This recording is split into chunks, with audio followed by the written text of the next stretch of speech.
All right, folks. I'm Steve Gurney with the Positive Aging Community, and I am thrilled today to be supporting the Purple Heart Foundation in a interactive discussion with some thought leaders. And I am delighted to be co-hosting with Jim Hatch of the Purple Heart Foundation. Jim, thanks for asking me to help with this. This is going to be a great discussion. Steve, thanks so much for having us. I've been to enough of your events and seen all the work that you do and how proactive you are in helping people understand what options are, and hoping to share a little bit today of kind of the best of the best of the military and things that we're trying to do here at the Purple Heart Foundation. I love it. And before we meet our guests and dive into this important topic, let's get to know you and Purple Heart Foundation a little bit better. Tell us a little bit about yourself and Purple Heart Foundation. Yeah, terrific. Thank you. So I've had the honor to grow up in a military family. People always say, wow, that must be difficult moving all around the world. And reality is you don't know any differently. But father and a mother, that father being career military, mother being a working spouse. I've tried to take those life lessons of, in dad's case, you have one name and one reputation in the military, you blow it and it's history. And at the same time, it's we're going to leave places better than the way we found it. So that military mindset, as much as I did not serve, I have always appreciated and have over the years worked off and on with a lot of different organizations, and just really excited to be at the Purple Heart Foundation and the difference we're trying to make as we're, what you'll hear me say, pivoting the foundation to be relevant to today's transitioning veterans and truly showcase again the best of the military mindset. I love it. All right. So now's the time where we're going to dive into a conversation and meet some of the panel members that you've put together. Would you like to introduce them and introduce the topic, and we can dive into our conversation? Sure, welcome that. I mentioned pivot the foundation. Some of what we're really trying to focus on is certainly that best of best you've heard me make reference to. And in this case, no one does funerals better than the military. And because of that, I've tried to look at some areas and areas of expertise. And this is where I came across Kenny and Mike, and separately, and yet now we're kind of all together working on this. In other words, when you look at the military, it really is about pre planning and about celebration of life. And when we look at those areas and saying no one does it better, in fairness, military and first responders on almost day one, let it be known what their last wishes would be. And Kenny and Mike and I have talked about this. It probably is the kindest thing. And I know you've been good to promote this to your listeners as well, but it's the kindest thing you'll ever do for your family. And because of that, we also know celebration of life is one of the newer trends. I think Kenny and Mike are going to talk a little bit about the green burial side as some additional trends and things that are taking place. But the goal here for us at the foundation is to take America's oldest medal, dating back to, of course, George Washington. And what was unique with that medal is he gave it to all veterans or all active duty. So it wasn't just officers. And the fact that the medal was changed to combat wounded soldiers after World War I, where MacArthur was the one to repurpose the medal, what was known as the Purple Merit Badge, now the military order of the Purple Heart. So these are some things that, in talking with Kenny and his background, helping to transition veterans out of the military and into the commercial sector. And for Mike and Mike's expertise in working with the VA to actually, in the state of Virginia, 3 VA cemeteries that Mike helped to manage, to see how Kenny and Mike are working together to create this knowledge and resource is a tremendous opportunity for us, and an opportunity to hopefully use that mentorship to help others look at pre planning and this celebration that we're talking to. What's really empowering, and I'm going to toss this to Kenny if I can, and to Mike, based on what they're doing, they're using what they know in their time in the military to actually create ways that others will have it easier. So, this is why transitioning veterans into the commercial workforce and being attuned to the things that are taking place on the commercial sector and on the veteran side, I think is a powerful combination to be able to talk about. So, with that, Kenny, I'd love you to introduce yourself and Mike just to be able to give us more input on the work that you're doing and how that impact is impacting all of us. Yeah, no, thanks a lot, Jim, for that introduction. And Steve, thank you so much for having us on your podcast today. We're incredibly humbled and grateful for the opportunity. And so, like Jim said, my name's Kenny. I'm the founder of Sunbeam 369. Our mission is to help attract, train, and retain veterans in the death care industry. One of the reasons why we think this is so important is having veterans talk to veterans about pre-planning is incredibly helpful, right? It's about instant trust and credibility. And we know that the industry hasn't always had the best reputation, right? And I know there's been a lot of efforts that to overcome that. We believe that veterans do this better than anyone. And Mike can talk about this from his background for doing mortuary affairs for 25 years. Just a little background on myself. I went and served for 6 years. I did my undergrad at West Point, and I served 6 years as a field artillery officer. I am a board member of the Purple Heart Foundation. I was wounded in battle at a small outpost called Camp Keating.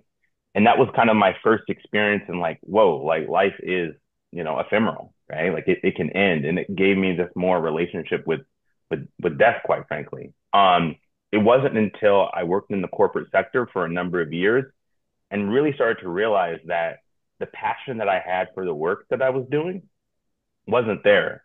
And so when I moved to Hawaii, I worked at the National Memorial Cemetery of the Pacific, and I worked as a front desk, and I helped talk to families about their loved ones, help them understand how to navigate the National Cemetery Administration. And at that point, I realized that veterans working in this industry can have a substantial impact. And so that's when I founded Sunbeam 369 to help veterans transition into the industry, be trained so they can deliver value day one, and then help them be retained in that business. And so that's what we're doing with Sunbeam 369. My role is to kind of manage that. I'll pass it to Mike just to talk a little bit about his background and his role with the company. Hi everybody. Yeah, I'm Mike Henshaw. I'm with Sunbeam 369. I've been with the company for a couple months now. We're up and coming. We're doing our best in the field, in a couple areas, trying to get talent from the military into the death care profession industry, and also trying to get the word out about death and funeral and burial benefits, which is really hard, you know. But we've got a good plan. My background is Army mortuary affairs. I retired from the Army in 2009. My main job was MIA search and recovery, Vietnam, World War II, Korea, and that's actually what I'm doing now. I'm over in Laos, helping a family right now. But my expertise after that became cemeteries, national cemeteries. I was a national cemetery director. I was director of state veteran cemeteries for Virginia, and I dealt with a lot of funeral homes and people in the death care industry, and learn the need of knowledge, in order to talk to our veterans at the time of need, or especially during pre-need. There's a lot of benefits out there, and the information about how you apply for those benefits, how to talk to veterans, how to do veteran outreach, and get the word out, has really been lacking. So I think between Kenny and Jim and I, we've come up with a solid plan to try to get military into the death care profession, and also to get the word out, through the Sunbeam 369 Institute. Wow, this is an amazing program. We're helping people better understand their benefits as a veteran and doing pre-planning. But what I love is the career opportunity that's out there too, for the veterans. This is really, really a great program, guys. Yeah, no, I mean, you hit the nail on the head, right? And so, like, when you're serving in the military, right, you're doing something with purpose, right? It's mission oriented, it's altruistic. But when soldiers leave the military, oftentimes trying to find that passion and that purpose can be lacking. And so, so many soldiers leave the military, they don't know what to do. And so, we're trying to help educate more soldiers and veterans about here's an industry that you haven't thought much about. However, It doesn't matter which county, which town, which city, which state, what region of the country, there is a funeral service provider there, right? And so another thing is we often know that military spouses travel, and Jim mentioned it in his intro, moving all over the country. We know that military spouses lose so much income and earning potential with every move, right? When soldiers are moving every 3 years, right? And so time and time again, I hear, oh, like, what should I be doing? Well, this is another profession, not only for veterans, but for military spouses. And so we think the helping veterans transition into this industry is incredibly important.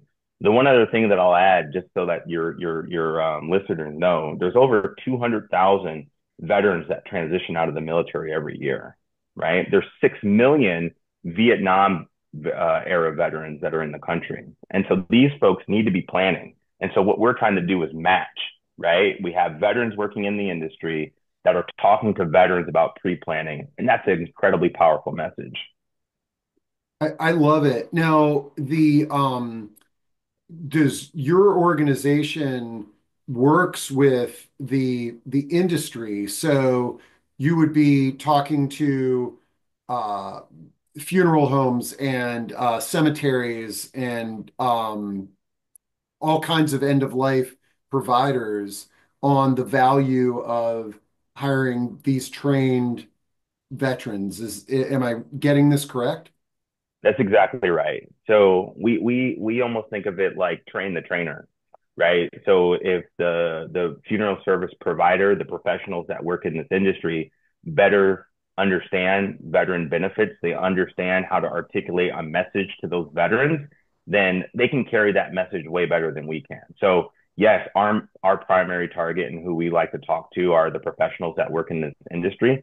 However, we're talking with veterans all the time, right? So regardless if it's a veteran trying to transition, us talking to a provider, or talking to an individual veteran or their family members about their benefits, that's all the mission, right? Because we want to make sure that veterans are being taken care of. They've served our country so well, they should be served at their final time. And what does can you give us sort of a brief overview of what the training looks like? So if a veteran comes to you and says, "Hey, this is an interesting career path for me that I've never thought about," and they sign on with your program, what does that look like? How long does it take and what's involved? Yeah, no, that's a great question. And so I'll answer part of it and then I'll pass it to Mike about there is a large portion of the military that are already trained mortuary affairs soldiers. And so I'll pass that to Mike in just 1 second. But in terms of what that training looks like, it's bespoke, right? So it really depends on what the funeral home or the cemetery needs. And so one thing that I faced when I transitioned out of the military, despite being, West Point grad and having an MBA and doing all these other things, when I got dropped into a company, I didn't know how to operate in a company, right? I'd been serving the country for, 6 years and I went to military college. And so there was no clear onboarding plan. There was no, hey, here's the mission. This is what success looks like. So when we talk with funeral service providers, it's first understanding where are the gaps in your organization? Where are your challenges today? And now let's build a job that actually solves a problem. And then with that, let's build a solid onboarding plan, whether it's 6 months, whether it's 12 months, whether it's 18 months, whether it's 24 months, depending on the complexity of the role. Let's be really clear on what is the mission, right? What are the deliverables? And so now everyone's expectations are managed. When we see that, everybody wins. The soldier is more likely to be retained and the company is happier and they're able to have a better impact. And so that's really what it looks like. And so to say, hey, this is the way that it looks, no, it's not cookie cutter, it's bespoke based off the need of the company. And Mike, could you share briefly just about the 92 Mike and the mortuary affairs soldiers that are already working kind of in the industry? Sure. 92 Mike, MOS, military occupational specialty, is a mortuary affairs specialist. So there are about 550 active duty and reserve mortuary affairs specialists in the military. They're all enlisted. Their main function is to perform combat search, recovery, tentative identification, evacuation of remains during combat situations. But in between combat, they work in a multitude of different areas, directly with families.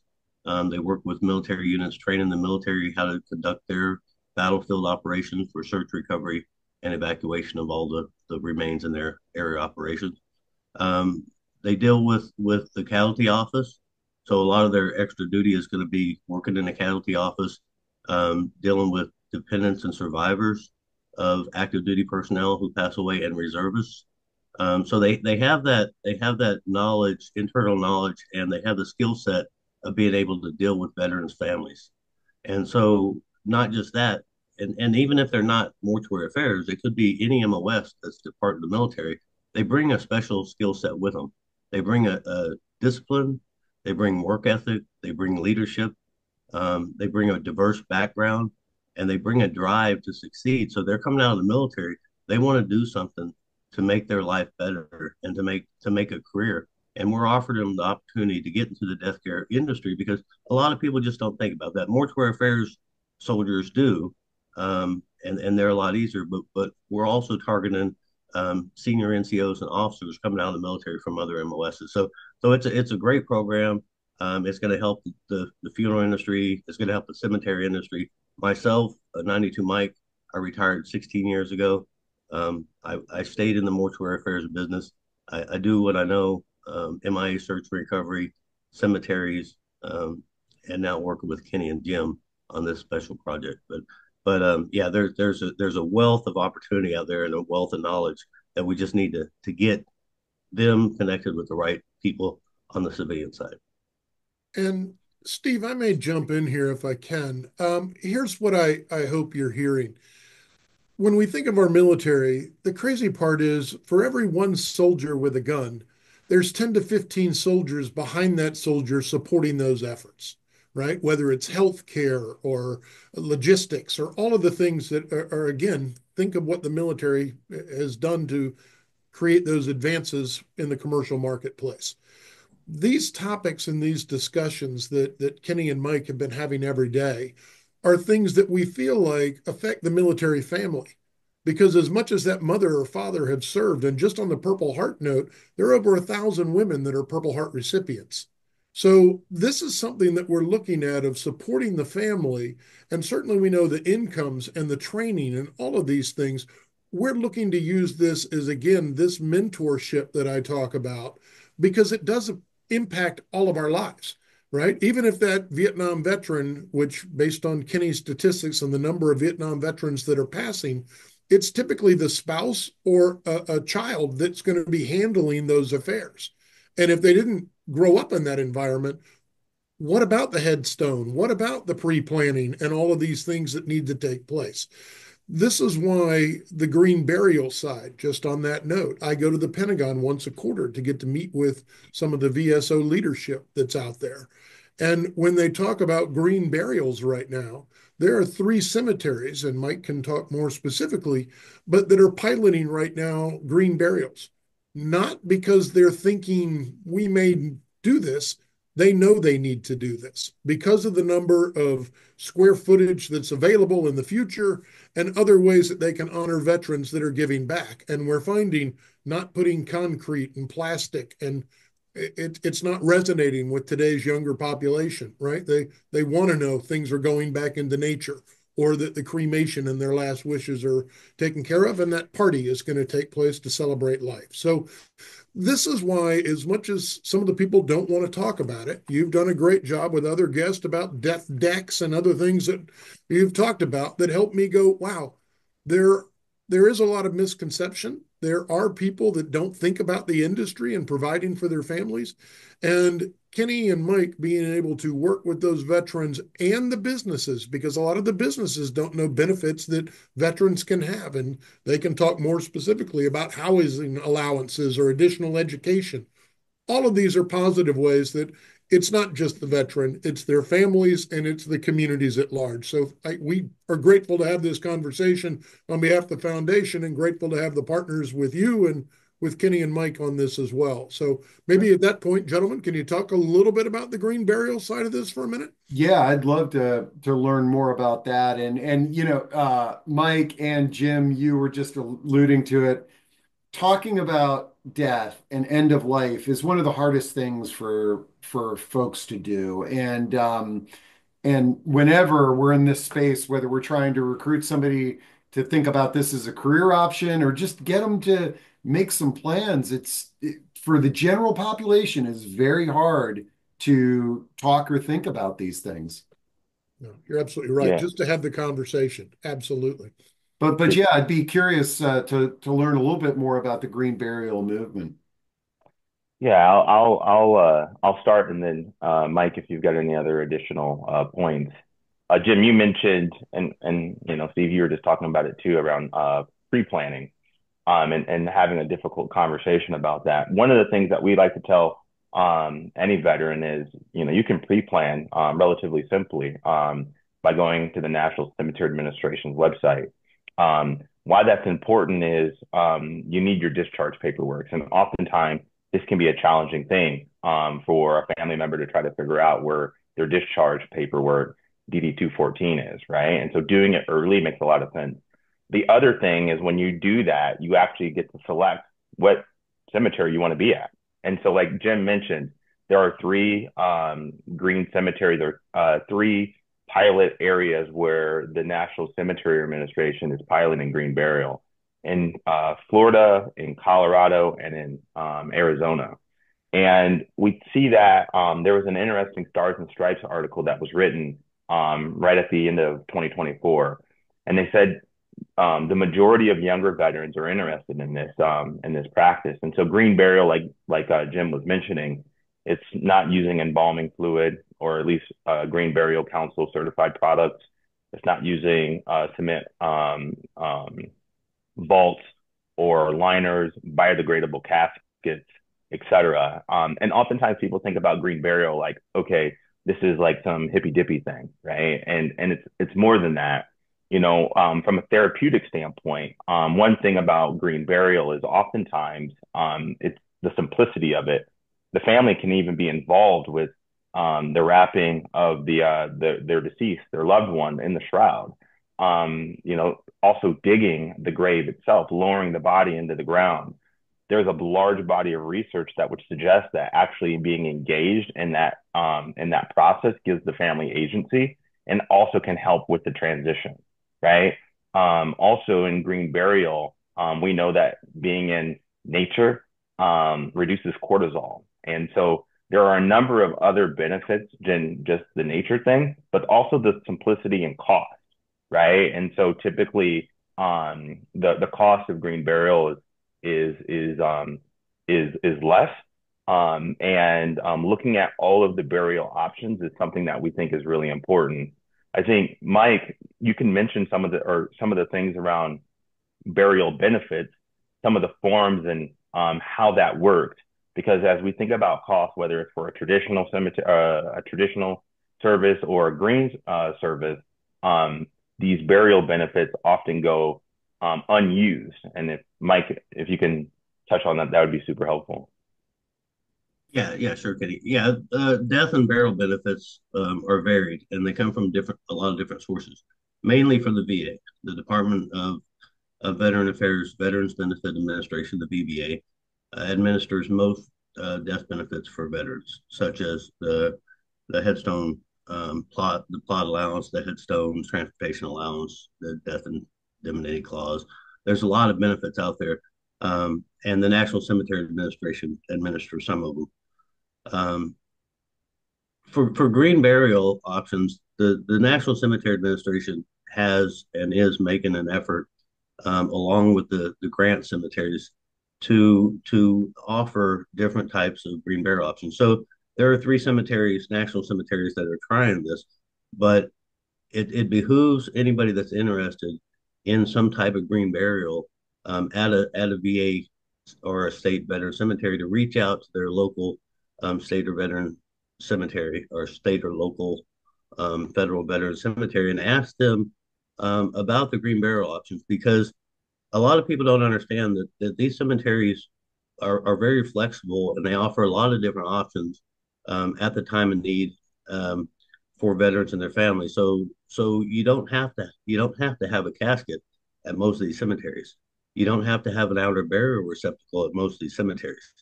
A lot of the cemeteries have scatter gardens, and that's not part of their green burial program.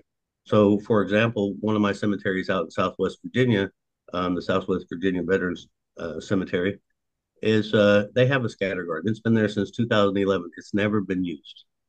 It's never Now, been used.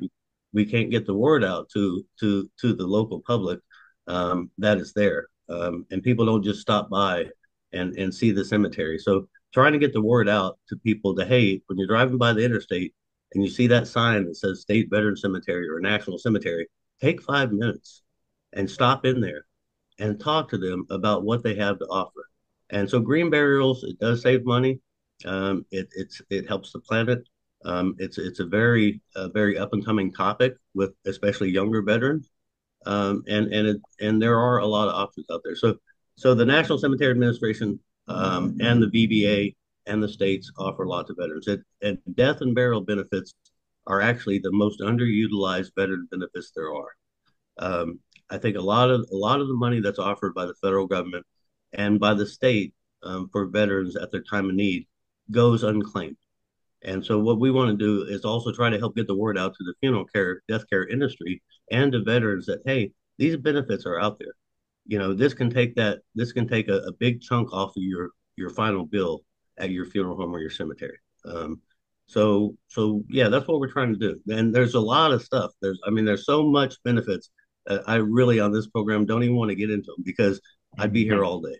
well, we're going to have you both back because and maybe dive into some of the details of what those veterans benefits look like. But Mike, you had mentioned uh, uh, something that I'd never heard of before, and did you say it's a scatter garden? Yes, a lot of the VA national cemeteries have set aside areas, sections in their cemetery that are I don't want to say unkept, but they're natural. So there's no headstones, there's no markers out there, there's no grass. Typically, it's trees and winding paths and benches, um, and you pick a nice spot along there to scatter the remains of your loved one, and then they can be memorialized on one common wall. Usually, it's at the entrance of the path to the scatter garden, and it shows the names and the ranks of everybody that was scattered in there. So it's really a nice option, and it's out there in more cemeteries than people really realize. I love it. I'd never heard of that. I think it's a wonderful way for folks to think about memorializing themselves or their loved ones. So man, we've really covered a lot of great information today. As we had said, we need to do this again and dive into a few of the rabbit holes that we discussed. But is there anything that any of you would like to share that may have not? I know we'll definitely reference in the show notes purpleheartfoundation.org and sunbeam369.com but and many other resources. But now's our chance to kind of tie this up and share anything that maybe we missed today. Kenny and Mike, you want to take the lead? Happy to chime in as well. But Kenny, you want me to talk about our initiative with the institute? Yeah, that'd be great. Okay. So one of the things Sunbeam 369 is working on is the creation of the Sunbeam 369 Institute. So our goal there, our flagship premier product is going to be a training package that goes out to cemetery personnel, funeral home personnel, veteran service organizations, and anybody really that deals with veterans and their families about the topic of death and dying, burial benefits, um, and things like that. So we're putting together a 2-day course. It's going to be a certification to get people in the death care industry certified as a Veterans Burial Benefits Specialist, VBBS. It's going to be the premier training. We've already got the training put together. We're going to launch it at the ICCFA conference in Vegas here the 1st of May. And we're really going to do our best to get the word out to the funeral homes and the cemeteries about what all is out there. Because even myself, coming from a national cemetery, being national cemetery director, state director, I didn't know until we started putting this course together that some of these were out there. It changes so much. The benefits for veterans and their families at the time of need and afterwards, especially survivor benefits, it changes all the time. So there was a great need to go out and to certify people to be able to interact with veterans to make sure that they don't leave that money on the table, you know, and so that's what we're going to do, and it's going to be great, and that way everybody will be up to date on every time something changes, a new benefit comes around, and a lot of people don't even realize about the plot allowance.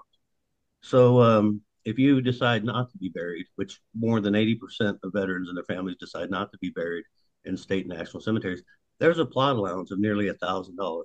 That goes up every year. It's adjusted on the CDP. So so there's a lot of those that are out there, and we're going to get the word out. Yeah, no, and thanks, Mike, for teeing that up. Yeah, so we're super excited about Sunbeam 369 Institute and the education that we're going to be bringing to funeral service providers. Um, and so yeah, we're going to launch it at ICCFA conference or experience is what they're calling it at the end of April, the beginning of May. Um, if you want to learn more, you can go to our website, write us at info sunbeam369.com if you're interested about learning more about the Institute. Or if you're a veteran or a family member of a veteran, or if you know a veteran and you need more information about their veteran burial benefits, please feel free to write us at info at sunbeam369.com. And I guess, Steve, if it's all right, I may try and see if I can put a bow on this a little bit. Here's what I very much appreciate, right? When we look at what we're talking about here at the foundation, I've mentioned the military mentorship. Well, you see it firsthand today. At the same time, when we look at, in the case of Virginia, there's 780,000 veterans that have retired and live in the area, thanks to some of the work that the Virginia Department of Veteran Services does to try and track and know what those veterans' areas of interest or needs are. Because of that, DC or the Virginia area certainly is one of the top five in the country of where veterans continue to be. And this is why we think it's not just the veterans, right? It is the veterans that then go on to serve a second career. And in a lot of cases, this is why this topic is certainly one that we know is inevitable and why we at the foundation are pivoting to make sure that we're trying to help to educate people on a better way. And this pre-planning, this celebration of life, this continuing to support your family and open it up to the commercial sector is to me extremely empowering. And this is where all of your events, Steve, the things that you do, you're educating, you're hands on with people, helping them in the positive aging side. And certainly we'd like to do more of those things. And that said, it's the partnerships that really help to make it work. You know, we're doing things with veterans and music, and most people have no idea that the largest employer of musicians in the world is the US military, and they're some of the best in the world. So these are the things that with Kenny and Mike and the mindset at the foundation, again, we're pivoting to be pertinent to today's transitioning veterans in the commercial market. And if we can help to partner and be a part of things in the future, we are all ears to make that happen. So thank you for such a great opportunity to reach and be a part of the things that you're doing, Steve, because I know with your role in the community, it makes a huge difference. So thank you. Oh yeah, and I'm really happy to help get the word out about these great programs, and this is absolutely amazing. Career opportunities for our military and helping people plan ahead to minimize the trauma that their families may go through at end of life. This is wonderful. Well, I really want to thank you all for today. I really gained a lot of insight, and I know those that are going to be listening to this are as well. So I'll look forward to the next time, and we need a next time because there's lots more information to share. Thanks a lot. All right. And thanks Thank so you. much, Steve.